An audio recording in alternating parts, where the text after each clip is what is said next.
Если бы в бытность подростком меня попросили бы назвать самую типичную эталонную хард-рок группу, я бы без всякого сомнения произнес Deep Purple.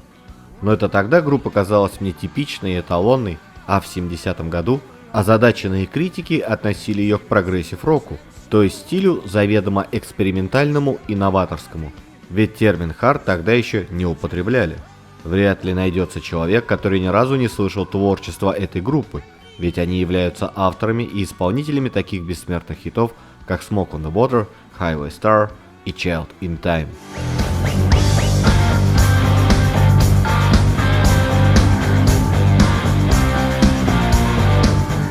Образовалась группа в 1968-м. Главным инициатором создания коллектива был барабанщик Крис Кертис. В 1966 году он покинул группу The Searchers, но планировал продолжить музыкальную карьеру. В то же время в поисках находился и клавишник Джон Лорд. Они познакомились случайно, но сразу же нашли общий язык. Кертис дал новому коллективу название Roundabout. Оказалось, что у Лорда есть на примете талантливый гитарист. Речь шла о Ричи Блэкморе, который тогда жил в Германии. Ему предложили место в команде, и он согласился. И именно в этот момент пропадает главный инициатор создания группы. Ходили слухи, что это исчезновение было связано с наркотиками. Разумеется, проект в этот момент был под угрозой, но дело в свои руки взял Джон Лорд. Уже во время первых гастролей музыканты решили переименовать группу.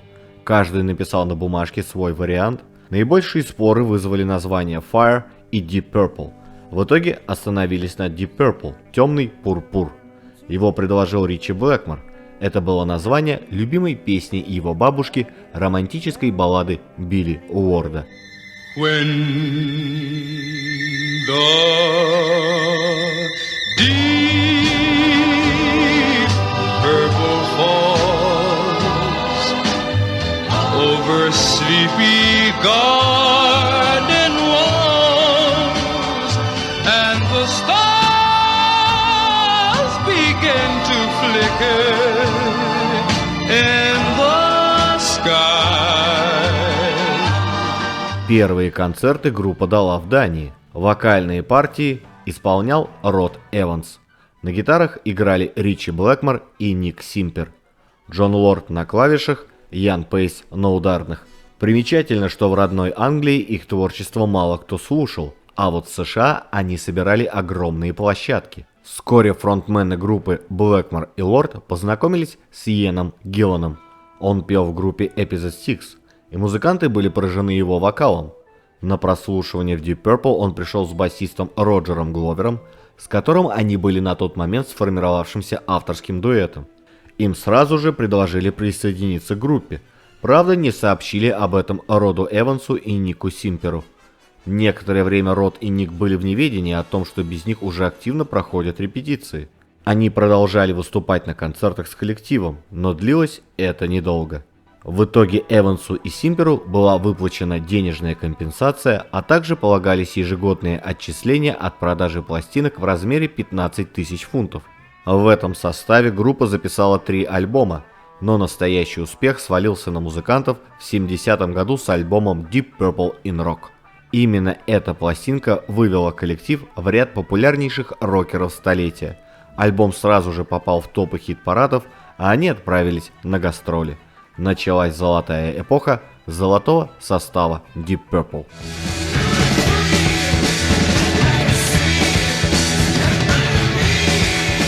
Особенностью альбома было то, что его материал был предварительно обкатан на концертах, и одной из первых вещей, отрепетированных группой, стала композиция о короле скорости. Поначалу она называлась «Преклони колени и молись», а основной риф был придуман Роджером Гловером под впечатлением от композиции Джимми Хендрикса «Fire». Гиллан вспоминал, что его дядя, джазовый пианист, впервые услышав «Speed King», на репетиции просто выбежал из комнаты с возмущенными криками, что это не музыка, а какофонический набор звуков. И правда, песня начиналась с сумбурной импровизации Блэкмора на гитаре. Оно звучало настолько шумно, что из американской версии альбома его нагло вырезали. Затем шел обманчиво спокойный орган Лорда, после чего песня также внезапно взрывалась истошным визгом Гиллана, и далее уже неслась на всех парах. Песня и сегодня поражает своей энергетикой. А в те времена это была сверхскоростная композиция. Недаром в тексте Гиллан использует много цитат из песен еще одного знатного рок-крикуна 50-х Литл Ричарда. Упоминаются, например, его «Good Golly Miss Molly» и «Тути Фрути». По воспоминаниям Гиллана, я просто свалил в кучу все крылатые фразы из песен Элвиса Пресли, Литл Ричарда, Чака Берри, какие только смог вспомнить. И, кстати, Speed King об ощущениях, когда ты быстро поешь. И никакого отношения к наркотикам не имеет. Для меня главным была энергия.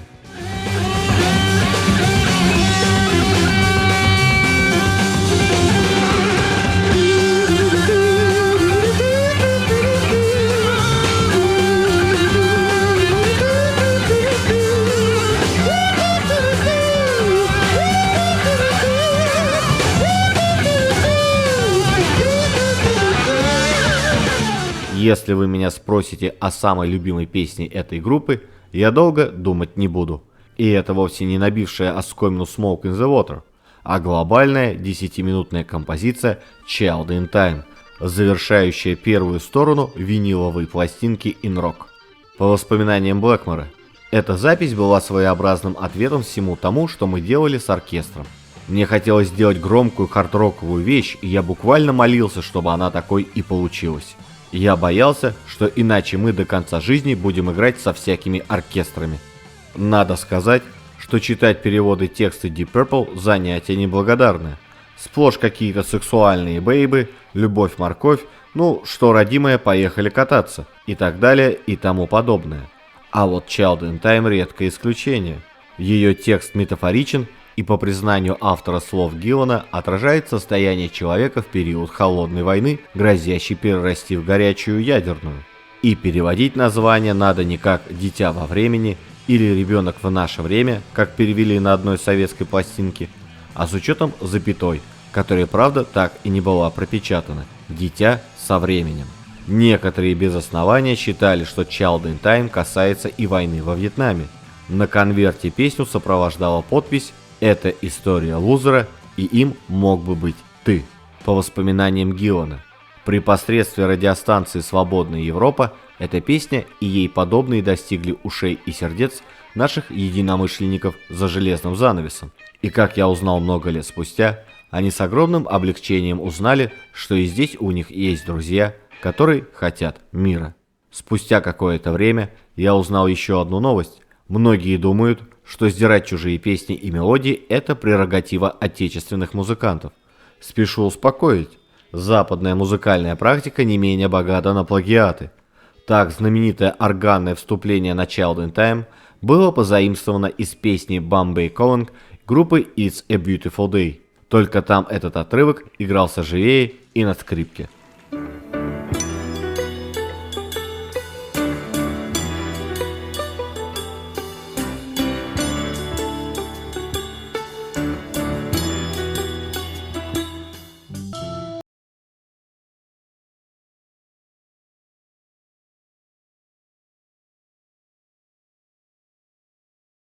Ворованные не предъявляли, вместо этого они взяли пепловский инструментал Wring That Neck и сделали из него песню Don't End the Way, теперь для себя. В СССР мелодией песни воспользовался Владимир Кузьмин в одной из ранних своих песен «Мама».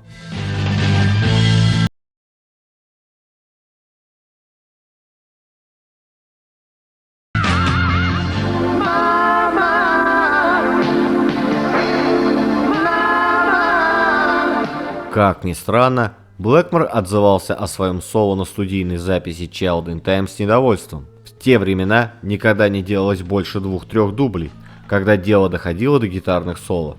Мне дали 15 минут, считалось, что для гитариста это вполне достаточно. Ян Пейс был тут как тут, нервно притопывая ногой и поглядывая на часы, как бы говоря: «Ну долго ты еще там?» «Да я только-только настроился». «Ты что же, значит, еще дольше собираешься сидеть?»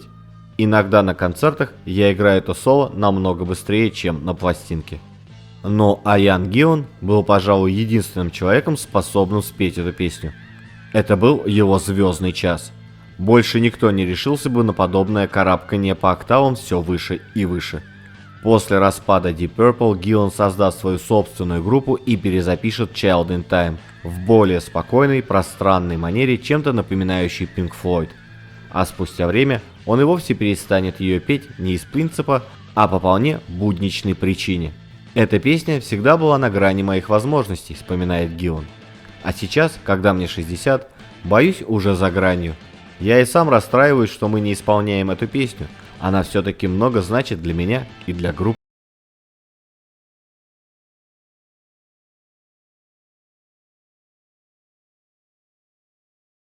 Рок была уже практически закончена, когда в студию завалили менеджеры Эми и попросили записать какой-нибудь хит для сингла. Ребята к тому времени устали и, чтобы расслабиться, решили зависнуть в пабе. Наркотиками пепловцы не увлекались, но наклюкаться любили. Изрядно выпив, Блэкмор вдруг сказал Гловеру: «А почему бы нам не взять риф из вариации на Summertime Рика Нельсона?» Пьяная компания завалилась в студию в начале первого ночи и на основе чужого рифа быстренько сварганила композицию под названием, конечно же, «Черная ночь». В процессе музыканты продолжали заимствовать все, что приходило им на ум. По воспоминаниям Гиллана, название мы взяли из текста одной старой песни Артура Александра, а ритм украли у Cannot Hit, конкретно из композиции On the Road Again. А Роджер и я потом работали над текстом, что было достаточно сложным делом, учитывая то состояние, в котором мы находились. Мы пытались написать наиболее банальные и глупые слова. Они вручили композицию менеджерам, лишь бы на время от них отделаться.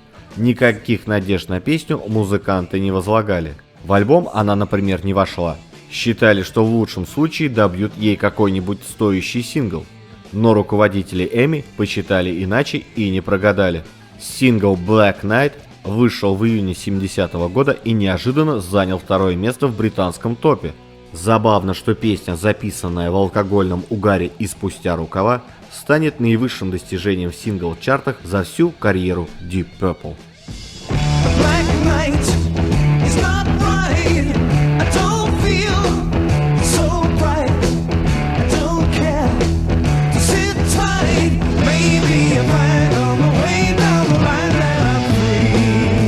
Успех сразу уплотнил концертный график, поэтому материал нового альбома сочинялся и записывался урывками во время и между концертами.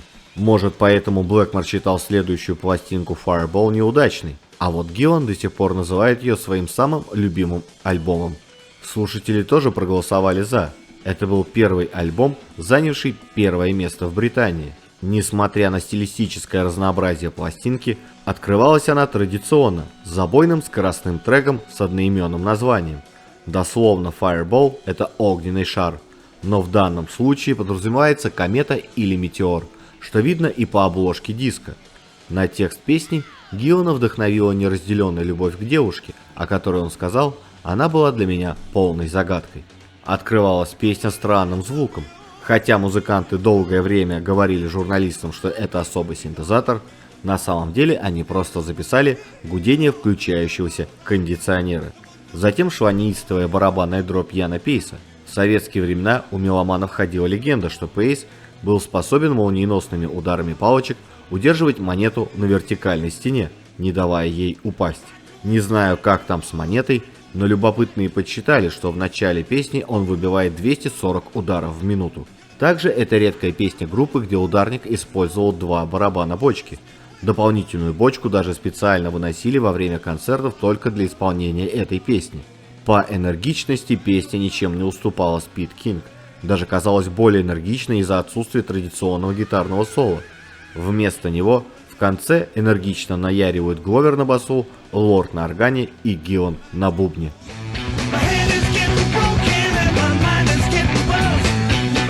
Если на Западе любимым гитарным ходом было «Ту-ду-ду» из «Лестницы в небо» группы Led Zeppelin, то для советского меломана таковым, безусловно, был «Там-там-там, там-там-та-там» из песни «Smoke on the Water». Текст «Дым над водой, огонь в небесах» отнюдь не содержал никакого символизма, а был скрупулезным документальным описанием событий, случившихся с группой Швейцарии в конце 1971 года. Курортный городок Монтрео Deep Purple привело желание записать новую пластинку. На берегу Женевского озера располагался особняк, где на втором этаже была превосходная студия звукозаписи. К несчастью, на первом этаже было казино. И когда 3 декабря там выступала группа Фрэнка Заппы, один ретивый поклонник стрельнул вверх из ракетницы. Потолок в здании был бамбуковый, и вскоре он запылал, как спичечный коробок. К счастью, никто из людей не пострадал, но казино вместе со студией сгорело дотла. Пожар музыканты с ужасом созерцали из окна своего номера в Гранд-отеле. Огонь озарял небо, а дым стелился над Женевским озером. По легенде, вокалист Ян Гиллан услышал, как басист Роджер Гловер бормотал в сонном бреду: «Дым над водой, дым над водой». Утром Гиллан сел и начал фиксировать на салфетке все вышеперечисленные события в поэтической форме. Не забыл он упомянуть даже отличившихся на пожаре Фрэнка Заппу и устроителя концерта Клода Нобса, которые смогли организованно вывести всех людей. С гибелью здания ситуация с новым альбомом зависла в воздухе. Звукозаписывающую аппаратуру Deep Purple удалось одолжить у группы Rolling Stones, но оставался открытым вопрос, где найти помещение для записи громких хардовых рифов. Наконец решили далеко не ходить и сняли для записи сам Гранд-отель. Благо была зима и гостиница пустовала, но помещение совершенно не отапливалось и отличалось кошмарной акустикой. Обложившись матрасами и включив калориферы, группа героически приступила к работе. В результате на свет родился альбом Machine Head, содержащий в числе прочего и историю своего появления в виде песни Smoke on the Water. Знаменитый риф этой песни Ричи Блэкмор записал еще до приезда в Швейцарию.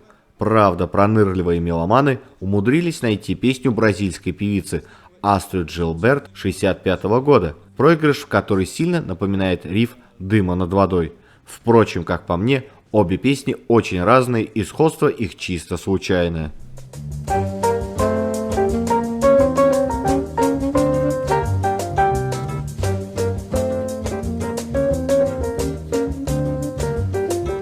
С выходом альбома музыканты предполагали, что хитами станут песни Maybe I'm Leo и Never Before, но слушатели полюбили Smoke on the Water, которая навсегда останется символом Deep Purple.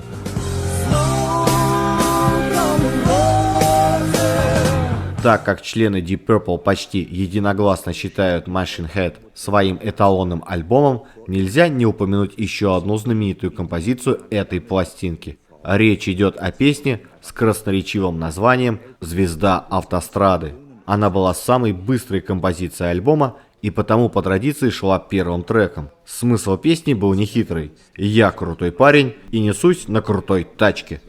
Музыка, как обычно, была намного интереснее. Песня была отрепетирована первой еще до швейцарской сессии. Написалась она, правда, чуть ли не случайно во время турне 1971 года. Один из журналистов попросил музыкантов показать, как они пишут песни.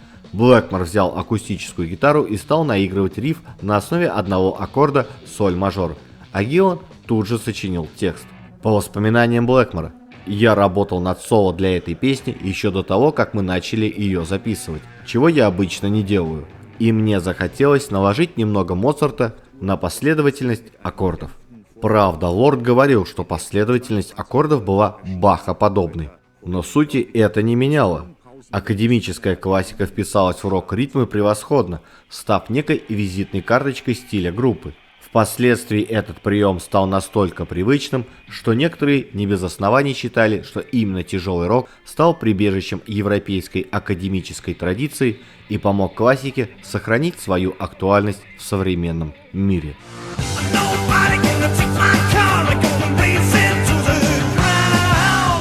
Хочу кратко коснуться и двух самых известных баллад Deep Purple, которые до сих пор пользуются неизменной любовью слушателей. Первая из них носила трогательное название «Когда слепой плачет» и была записана еще во время сессии альбома Machine Head. Но Блэкмор настолько ее не любил, что в альбом она не вошла. Песня вышла только на второй стороне сингла Never Before и на концертах при Ричи не исполнялась, за исключением одного случая во время концерта в Квебеке в 1972 году, когда Блэкмор заболел и его подменял другой гитарист. Так было и в дальнейшем. Как только Ричи уходил из группы, песня тут же входила в концертный сет-лист. I'm a blind man. А вот другую балладу «Солдат удачи», написанную Блэкмором в 1974 году вместе с новым вокалистом Deep Purple Дэвидом Ковердейлом, остальные члены группы недолюбливали. Зато Ричи считал ее одной из любимых песен, во многом потому, что в ней есть несколько средневековых аккордов. Впоследствии он не раз сыграл песню на концертах своего средневекового проекта Blackmore's Night. Like the sound of a windmill going round. I guess we'll always be soldiers of fortune. К концу 1972 года британские рокеры по общим тиражам пластинок обогнали таких монстров, как Led Zeppelin и Rolling Stones. Это был их второй состав, великий Марк II. Но в лагере прославленных героев хард-рога назревал серьезный раскол из-за долго копившегося напряжения. Продажи пластинок были на подъеме, и менеджмент постоянно настаивал на новых записях и турне. В унылой обстановке был доделан альбом «Кем мы себя мним», названный так, потому что жители, возмущенные уровнем шума на ферме, где записывался альбом, задавали повторявшийся вопрос: за кого они вообще себя принимают? Альбом имел коммерческий успех, но разочаровал как участников коллектива, так и музыкальных критиков, которые отметили здесь лишь два трека «Mary Long» и «Woman from Tokyo». Вокалист Иэн Гиллан устал и от постоянных гастролей, и от товарищей по группе. Фактически он не разговаривал с гитаристом Ричи Блэкмором и ездил отдельно от всех. Блэкмор сам был на грани ухода из группы, но согласился остаться, если из коллектива уйдет басист Роджер Гловер. Узнав о подобном раскладе, Гловер заявил об уходе. После последнего совместного концерта второго состава в японском городе Осака, Ричи Блэкмор, проходя мимо Гловера на лестнице, бросил через плечо: «Ничего личного, бизнес есть бизнес». Гловер 3 месяца не выходил из дома из-за расстройства и из-за обострившихся проблем с желудком. Иэн Гиллан тоже ушел. По его словам, чтобы группа продолжала существовать, ей был необходим отдых. Мы 18 месяцев гастролировали без передышки, каждый во время тура серьезно болел. Если бы у нас был приличный менеджер, он бы сказал: «Хватит, отправляйтесь отдыхать на 3 месяца и даже к инструментам не прикасайтесь». Если бы мы остановились, группа Deep Purple существовала бы по сей день.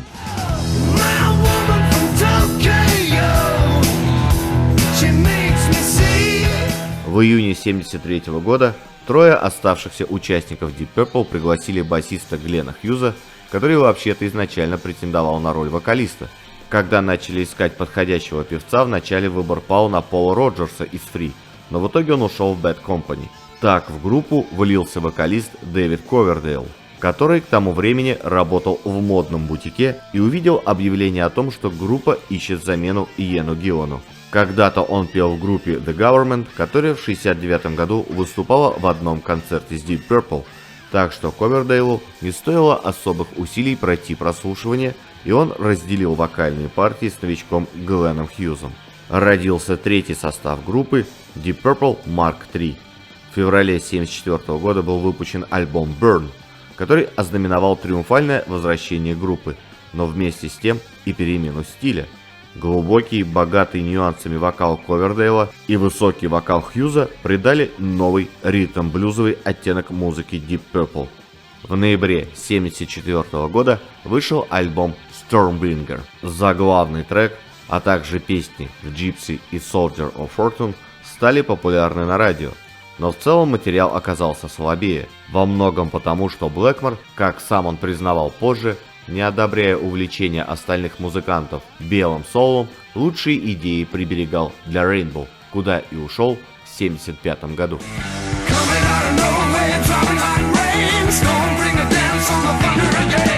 В начале 1974 года Deep Purple начали показывать новую программу на гастролях по Европе. Потом клавишнику Джону Лорду вырезали аппендицит, и вот 3 марта с концерта в Детройте началось очередное американское турне английских рокеров.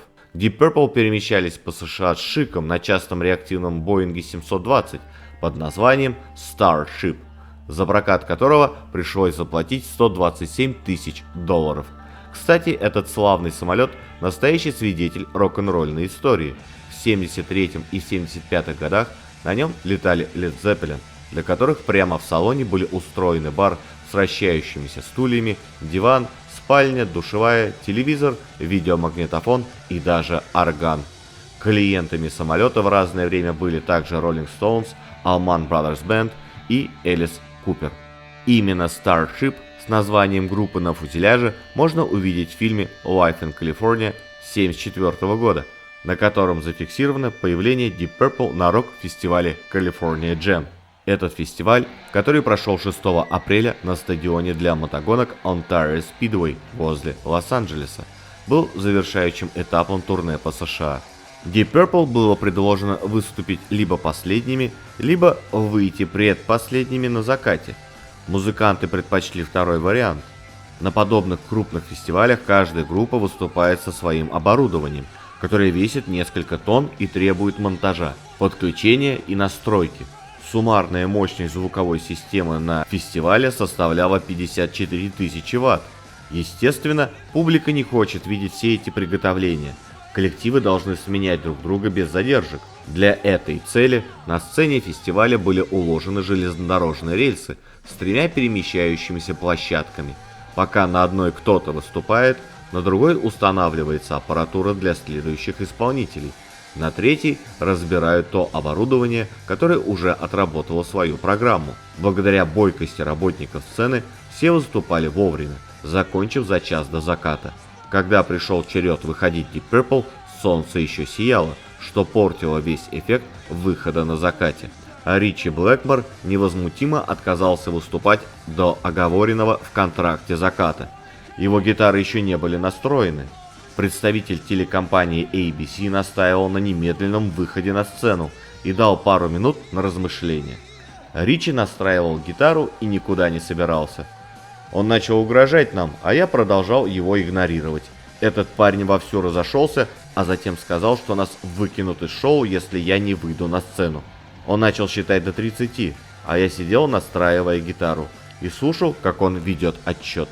Он не досчитал и до 15, когда я вытолкнул его из комнаты. Представители компании пришли в ужас, но увещевать музыкантов было бесполезно. Они всячески оттягивали момент выхода на сцену, даже закрывались в гримерке. Организаторы заявили, что добьются, чтобы Deep Purple вообще никогда больше не смогли гастролировать в Америке.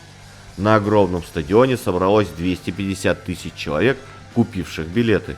Но ограждение было снесено толпой, и на концерт набилось еще 1200 безбилетников.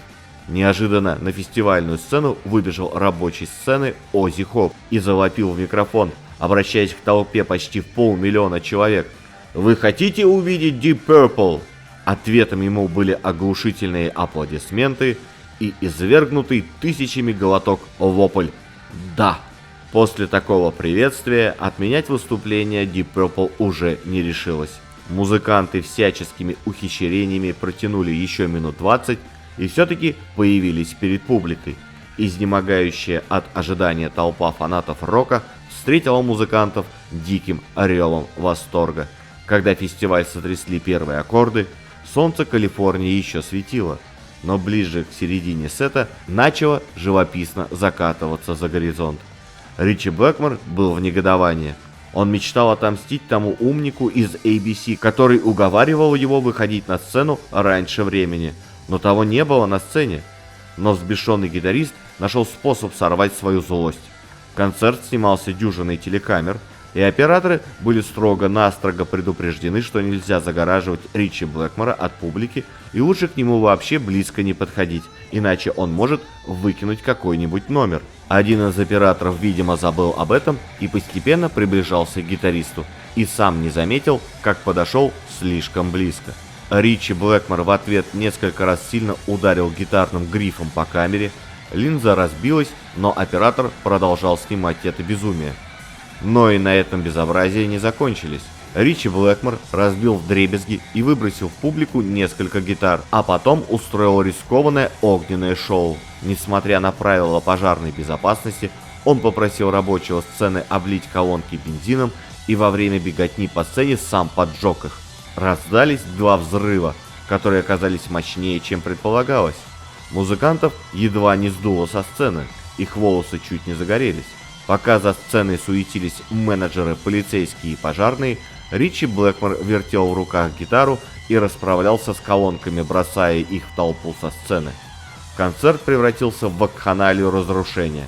Блэкмора пытались арестовать прямо за сценой, но менеджер вовремя сцапал его и затолкал в машину, которая помчалась к вертолетной площадке. Это было похоже на кино. За гитаристом Deep Purple гнались полицейские машины с включенными сиренами, а Ричи Блэкмор, на арест которого уже был выписан ордер, был доставлен в отель, а оттуда на лимузине вывезен прочь из округа Онтарио в Лос-Анджелес. Уже на следующий день группа вылетела в Аризону на другой концерт, а несчастные менеджеры остались разбираться с огромным завалом претензий и исков. Кто-то оглох от взрывов, телевизионщики выставили счет за камеру, промоутеры негодовали из-за уничтоженного сценического оборудования. В итоге за разбитую телекамеру было заплачено $10 000. Приличная сумма ушла работнику сцены, который из-за взрыва частично потерял слух. Скандал едва удалось замять без последствий. Так закончился один из последних рок-фестивалей Великой Эры. Уже в 1975 году Блэкмор покинет группу и соберет новый состав, который назовет Rainbow – Радуга. На название его вдохновил одноименный ресторан в Голливуде, куда захаживали многие звезды рока. А может, он просто вспомнил ту арку в виде радуги, которая украшала сцену фестиваля, когда он крушил гитары.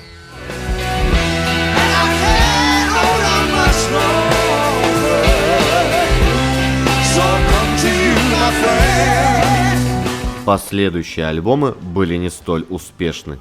Ричи был этим недоволен и в мае 1975 года тоже решил покинуть Deep Purple. На его место пригласили гитариста Томми Болина, но его стиль игры мало подходил для хард-рока, плюс ко всему он увлекался наркотиками. На тот момент в группе сложилось два лагеря. В первом были Хьюз и Болин, предпочитавшие импровизации в джазовом и танцевальном ключе, в другом – Ковердейл, Лорд и Пейс, позднее вошедшие в состав группы White Snake. В июле 1976 года было объявлено о распаде Deep Purple. Спустя всего пару месяцев после распада от героиновой передозировки скончался Болин. Годы шли, и поклонники стали думать, что некогда любимая группа стала историей. Но в 1984 году Гиллан решил воссоединить команду. Классическим составом они отправились в мировое турне и записали 2 альбома. По воспоминаниям Гловера, идея возродить Deep Purple была не нова.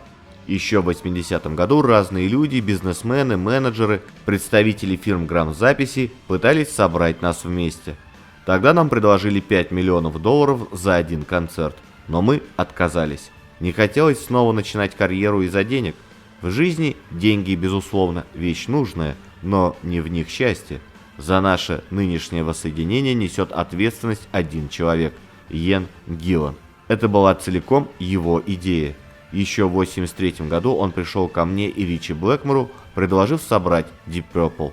Но мы как раз начинали запись нового альбома Rainbow, и поэтому отказались. Однако он не успокоился и в начале 1984 года снова призвал нас к объединению. На этот раз мы дали согласие. Пластинка Perfect Strangers быстро стала платиновой, но между Блэкмором и Гилланом вновь начались разборки, и Иэн был вынужден уйти.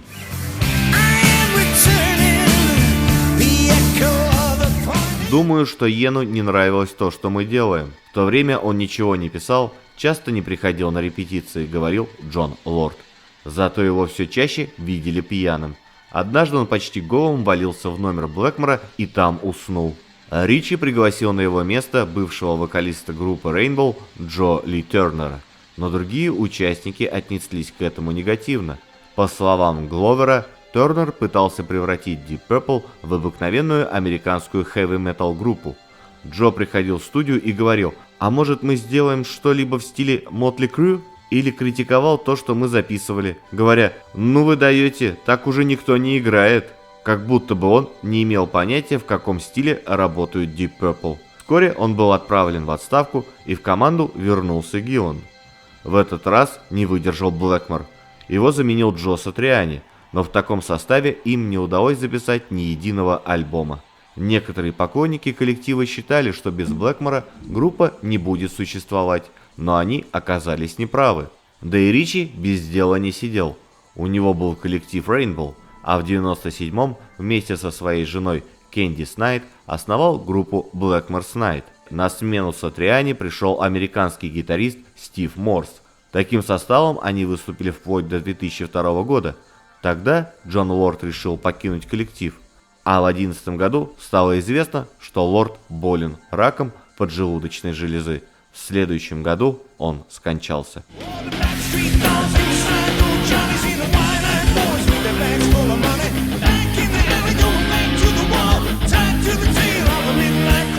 Когда Джон Лорд объявил участникам группы о том, что хотел бы посвятить себя сольным проектам и покинул команду, на его место пришел Дон Эйри, который ранее работал с Ричи и Роджером в группе Rainbow. Через год в очередной раз обновленный состав выпустил первый за пятилетку альбом «Bananas». На удивление пресса и критики отозвались о нем замечательно. Вот только название мало кому пришлось по душе. В 2000-х группа, несмотря на солидный возраст, продолжала гастрольные туры.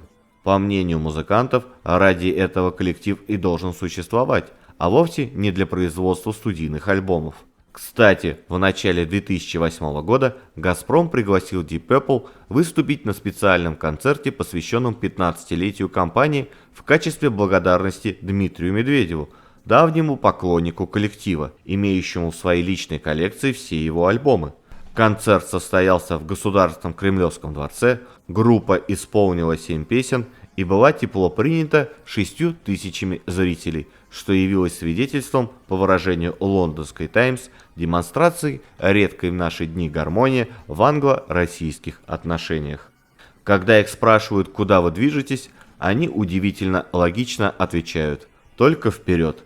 Мы не стоим на месте и постоянно работаем над собой, над новым звучанием. И до сих пор нервничаем перед каждым концертом так, что по спине бегают мурашки. Свою последнюю работу на сегодня музыканты представили совсем недавно. В 2021 году они подарили поклонникам пластинку Turning to Crime. А что дальше? Успеют ли музыканты поразить еще чем-то своих поклонников? Пока же они одни из немногих, на чьи концерты дедушки идут со своими внуками и одинаково кайфуют от музыки.